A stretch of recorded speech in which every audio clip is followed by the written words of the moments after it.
Midfielder Jenius Part 21. Sebelumnya, Agen Kim memberitahu kalau lawan yang akan Yujun hadapi di pertandingan berikutnya adalah Argentina. Itu adalah tim yang langsung dipimpin oleh sang dewa sepak bola di masa keemasannya, yaitu Lionel Messi.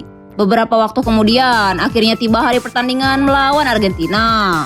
Terlihat para supporter dari masing-masing negara memberikan dukungan terbaik mereka. Pada pertandingan ini, dalam sejarah aslinya, Korea Selatan harusnya kalah 4-1. Ini adalah sebuah pertandingan dengan kesulitan tingkat tinggi dan Song Yujun memanfaatkan hasil yang sudah diketahui oleh dirinya itu untuk membalikan situasi. Ketika Yujun masih pemanasan, tiba-tiba seseorang menyapanya yang ternyata adalah Carlos Tevez. Melihat itu, Yujun bilang kalau rasanya agak aneh bertemu Tevez di sana, yang Tevez benarkan. Yujun bertanya lagi apa dia kesana hanya untuk menyapanya. Tapi Tevez bilang kalau dia mendengar hari ini Yujun bermain sebagai starter. Jadi dia datang untuk memastikan Yujun tidak gugup. Mendengar kata starter, Yujun langsung terlihat pucat. Dia mendapatkan posisinya saat ini karena penampilannya saat melawan Yunani. Tapi dia tidak menyangka kalau menanggung harapan seluruh negeri akan terasa setertekan itu. Saat tiba-tiba Tevez mengatakan kalau kali ini dia tidak akan mengalah pada Yujun seperti yang dulu dia lakukan ketika berlatih. Jadi sebaiknya Yujun bersiap. Dan terlepas dari peran mereka hari ini, Tevez berharap mereka melakukan yang terbaik, yang Yujun setujui. Dia juga bilang untuk pastikan saja Tevez tidak berakhir cedera. Sambil melihat kepergian rekannya di Man City itu, Yujun berpikir dia yang harus menghadapi Tevez dan juga Messi. Ini benar-benar akan jadi pertandingan yang tidak mudah. Saat tiba-tiba kaptennya berteriak memanggil mereka semua untuk berkumpul. Si kapten bilang kenapa mereka semua berwajah muram. Lee Chung Yong menjawab dan bilang dengan harapan publik yang melambung tinggi setelah menghadapi Yunani sebelumnya, tidak mungkin untuk mereka tidak tegang. Chadu Chol juga menimpali kalau lagi pula lawan mereka kali ini adalah Messi. Si kapten membenarkan hal itu. Selain itu, lawan juga memiliki Tevez, Higuain, dan Aguero. Jelas Argentina adalah tim yang kuat. Tapi dia bilang kalau mereka tidak datang sejauh ini hanya untuk bermain-main. Lawannya punya 11 pemain, tapi begitu juga tim Korea. Lawannya masihlah sama-sama manusia, jadi tidak ada alasan untuk timnya merasa minder menghadapi lawan. Intinya jangan pernah berpikir untuk kalah sebelum mereka menginjakan kaki di lapangan. Mereka harus mengingat alasan kenapa mereka berjuang sampai ke panggung ini. Mendengar itu, semua anggota tim Korea Selatan terlihat lebih tenang dari sebelumnya. Dan Yujun juga menyadari hal itu. Semangat di mata para pemain sudah kembali. Itu membuat Yujun menyadari seberapa hebat Park Ji-sok sebagai seorang kapten. Setelahnya mereka semua bersorak untuk menaikkan semangat mereka lagi.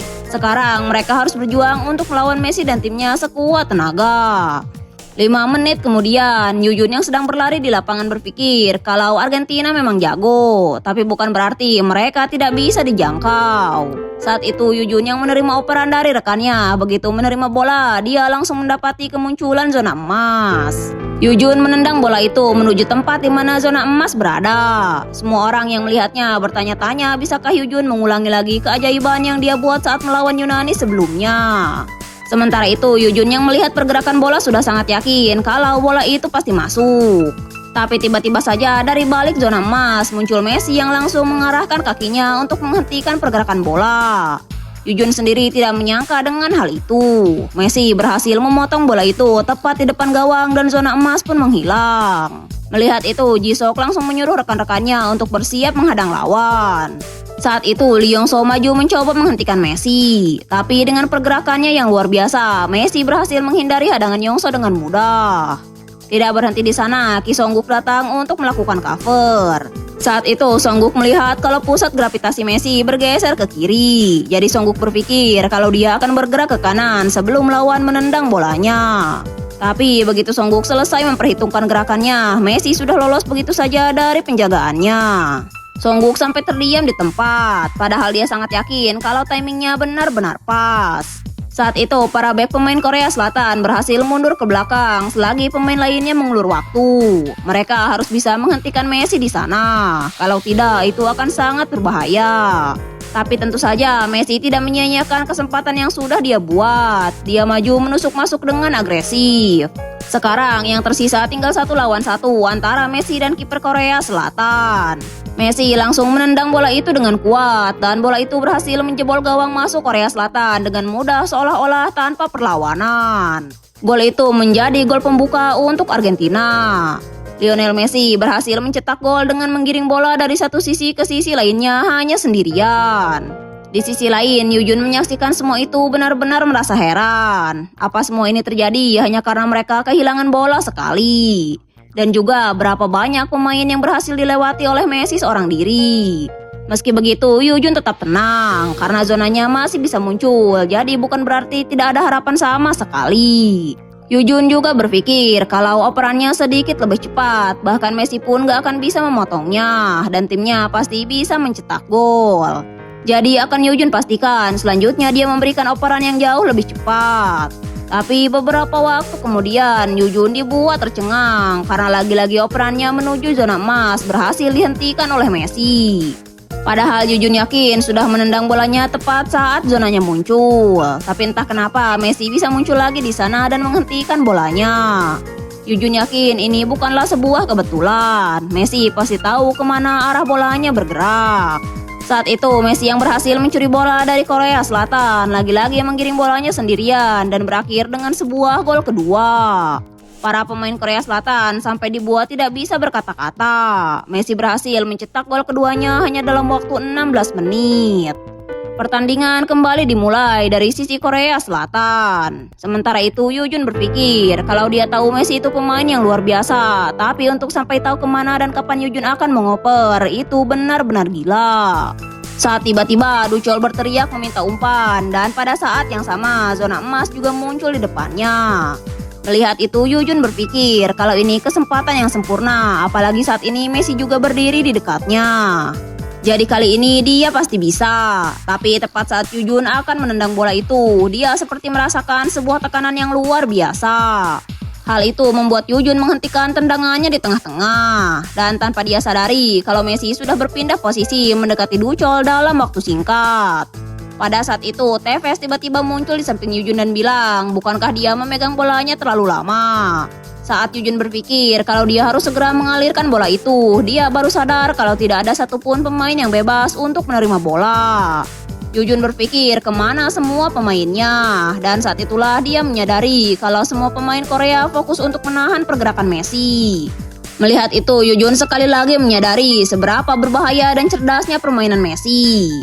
Ada sebuah kiasan dalam catur Xiangxi, seorang pecatur tingkat tinggi tidak hanya memakan bidak lawan, melainkan dia memaksa lawan untuk menggerakkan bidak-bidak itu ke tempat yang dia inginkan pada momen yang dia tentukan dan memaksa mereka melakukan gerakan yang persis dia kehendaki. Messi bukanlah pemain yang sekedar melihat ruang, dia adalah pemain yang menciptakan ruang itu sendiri. Pada saat itu, Messi berhasil mencetak gol ketiganya. Semua orang tercengang dengan hal itu.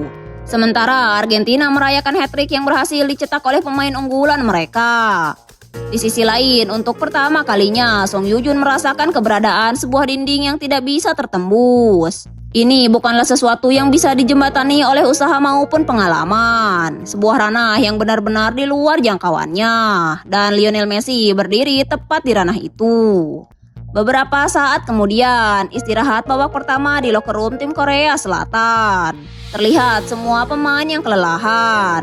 Di sana Yujun juga terlihat merenung. Dia berpikir apa dari dulu dia memang selalu sesemangat ini dalam kompetisi. Dia nggak pernah tahu kalau dirinya bisa merasakan begitu banyak emosi dalam sekaligus.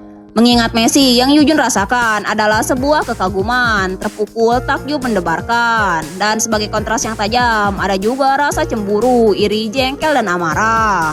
Yujun berpikir kalau dia tidak mau kalah, dia lebih baik mati daripada harus menderita kekalahan yang tidak berdaya seperti ini. Dari semua pertandingan, setidaknya di pertandingan ini Yujun menolak untuk kalah. Beberapa waktu kemudian, babak kedua kembali dimulai. Untuk para pemain Korea Selatan, pertandingan ini masih jauh dari kata selesai. Dalam pertandingan seperti ini, tidak menyerah hingga akhir adalah hal yang benar-benar penting. Saat itu, semua pemain di lapangan berjuang keras untuk terus maju. Yujun yang juga menyadari hal itu terlihat bersyukur karena setidaknya belum ada satupun pemain yang menyerah, yang artinya masih ada hal yang bisa mereka lakukan. Begitu babak kedua dimulai, para pemain Korea Selatan berlari dengan tekad pantang menyerah. Alhasil permainan mencapai jalan buntu tanpa adanya gol tambahan. Tidak butuh waktu lama, momentum pertandingan berimbang dengan Argentina. Tapi sekedar mempertahankan kondisi saat ini tidak akan pernah memberikan Korea Selatan kemenangan yang mereka butuhkan. Yujun berpikir kalau rekan-rekan satu timnya juga pasti sudah lelah secara mental. Dan saat ini yang mereka butuhkan adalah sesuatu untuk mendongkrak moral mereka. Masalahnya adalah lini pertahanan terakhir Argentina. Meruntuhkan mereka hanya dengan Jo Hyuk dan Ki Hun tidak mungkin bisa dilakukan untuk saat ini. Jadi Yujun berpikir kalau dia harus menjadi orang yang mengoyak mereka. Saat itu Yujun berteriak pada seniornya untuk meminta umpan. Selesai mengoper, Jo Hyuk berteriak kalau pertahanan lawan terlalu rapat. Jadi sebaiknya sekarang alirkan dulu bolanya dan guncang dinding pertahanan mereka. Tapi saat itu Yujun dengan bola di kakinya terus merangsek maju ke depan dengan dribblenya alih-alih mengoperkan bola. Yujun terlihat mencari-cari zona emas yang tidak kunjung muncul. Bahkan zona hitam yang saat ini muncul posisinya terlalu dalam. Yujun berpikir kalau dia hanya perlu menembus sedikit lebih dalam lagi. Menerobos dengan dribble adalah sesuatu yang Yujun kunci rapat-rapat karena kemampuannya yang masih kurang. Tapi khusus untuk saat ini, dia harus mengusahakannya bagaimanapun caranya. Pada saat itu, akhirnya muncul zona merah yang menunjukkan arah tekelan lawan. Sejauh ini, Yujun berhasil menghindari semua tekelan lawan. Komentator sampai bertanya-tanya, bisakah Yujun benar-benar menerobos pertahanan Argentina seorang diri? Tapi saat itu 3 bek lawan datang untuk menghadangnya. Yujun masih terus berusaha bertahan di tengah kepungan pemain lawan. Di sisi lain, Duchol yang melihatnya berkomentar kalau dia tidak menyangka Yujun bisa melakukan dribble seperti itu. Begitu juga Tevez yang bilang kalau bahkan di Man City Yujun tidak menunjukkan kemampuan itu. Di sisi lain, penjaga gawang Argentina juga terlihat bersiap, meski pandangannya terus terhalang. Dan karena hal itu, celah-celah semakin banyak bermunculan di zona hitam. Yujun yang menyadari hal itu dengan cepat bersiap untuk melakukan tembakan langsung ke gawang. Tapi tepat pada saat itu, Messi juga muncul di sebelahnya. Begitu Yujun menendang bola itu, pada saat yang sama Messi mencoba menghentikannya, membuat kaki mereka saling beradu dengan sangat keras. Dan karena hal itu, Yujun mengalami cedera parah di kakinya. Merasakan rasa sakit yang hebat itu, Yujun langsung terjatuh sambil menjerit kesakitan memegangi kakinya. Melihat itu semua, rekan-rekannya langsung berkerumun menghampiri Yujun. Begitu juga tim medis yang langsung datang membawa tandu. Begitu diperiksa, tim medis mengatakan kalau kaki Yujun mengalami pembengkakan parah dan tidak mungkin untuk melanjutkan pertandingan. Tapi saat itu Yujun menghentikan tim medis dan bilang kalau dia masih bisa bermain. Saat tiba-tiba Kapten Park Ji-sok datang dan bilang untuk Yujun jangan keras kepala. Yujun mencoba meyakinkan kaptennya kalau dia benar-benar masih bisa bermain. Tapi Ji-sok bilang kalau saat ini bukan hanya Yujun yang sedang bertanding di pertandingan ini. Apa Yujun mau membiarkan kerja keras semua orang terbuang sia-sia hanya karena harga dirinya? Mendengar itu, Yujun menyadari apa saat ini dirinya menjadi beban rekan setimnya. Setelah menyadari itu, akhirnya Yujun menyerah dan bilang kalau dia mengerti untuk kemudian dibawa tandu keluar lapangan. Sementara itu, di sisi lain, Messi melihat lawannya itu dibawa pergi. Saat itu, Tevez menghampiri Messi dan bertanya kenapa dia memaksakan diri sekeras itu hanya untuk menghadang tendangan Yujun. Salah-salah, malah bisa jadi dia yang cedera. Mendengar itu, Messi kembali teringat apa yang Yujun lakukan sebelumnya dengan dribble dan aba-aba tendangan setelahnya. Kalau dia tidak menghentikannya, bola itu pasti akan masuk. Messi lalu berbalik dan bertanya pada Tevez, bukankah pemain itu ada di timnya di Man City? Messi penasaran sudah berapa lama anak itu bermain. Tevez menjelaskan kalau Yujun bahkan belum ada setengah tahun sejak dia dipanggil dari tim cadangan. Mendengar itu, Messi lebih kaget lagi. Seorang Rocky yang pengalamannya bahkan belum ada setengah tahun, tapi sudah menunjukkan performa seperti itu. Pemain nomor 17 Sang Yujun itu, dia bisa menjadi pemain yang cukup mengancam di masa depan. Pada akhirnya, Yujun ditarik keluar, dan pertandingan Argentina versus Korea Selatan pun kembali dilanjutkan. Dan bersambung. Kalau kalian suka sama manhwa ini, jangan lupa like, komen, dan subscribe. Bye!